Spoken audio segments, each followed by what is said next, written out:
You are probably wasting Sanity without even realizing it. A lot of players farm perfect essences while already having what they need. I want to show you how essences actually work, how to invest in them properly, and why purple essences are way more valuable than people think. Let's start.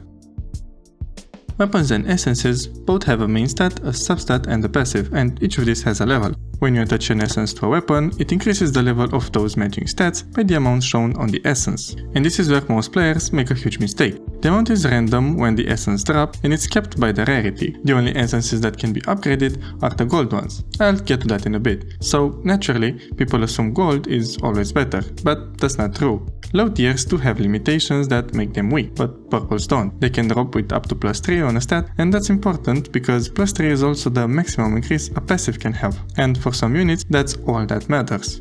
Supports. In general, the priority is passive, then substat, then main stat, but supports mainly care about their passive, because that's what actually buffs the team. And since stats increases don't scale with rarity, a +2 purple passive will give better buffs than a +1 gold. On top of that, you're also saving sanity by not farming essences for supports, and resources to upgrade gold essences for your DPS. That's why I recommend always keeping and using the purple essences with a +2 or +3 on the passive. This is how you save a lot of resources, but that doesn't mean you ignore gold essences. You just need to use them smart. Let's break it down. Each stat can go up to +9, but the cost and importance of getting there are very different. The most important one is the passive, since it gives strong self or team-wide buffs. It starts at level 1, can gain up to +3 from the essence and +5 from weapon duplicates. Upgrading your weapon increases the level of the main stat and substat, and also increases the maximum value they can gain from an essence. So even if you have an essence with a +6, it can still be limited by your weapon level. Between the two, the substat is more valuable, since it can give rarer bonuses like crit or damage percentage. The main stat is just raw attributes, and you already get a lot of that from leveling your characters and gear. But before even thinking about essences, you should focus on your basics. Leveling your operator unlocks gear, and leveling your weapon already improves your main and substat. So aim to get your operator and weapon to at least level 60 and upgrade their skills before you start seriously farming essences. So now you know when to start, but how do you actually upgrade essences, and is it even worth going all the way?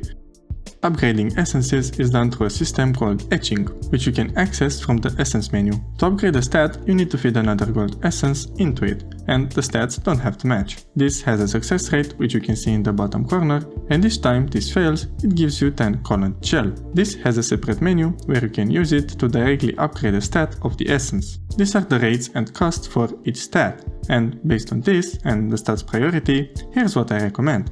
For supports, try to stick with purple essences. You'll get some good purples while farming for your DPS. If their buffs scale with attributes, it's usually better to get those stats from gear, so you can freely swap weapons depending on your team.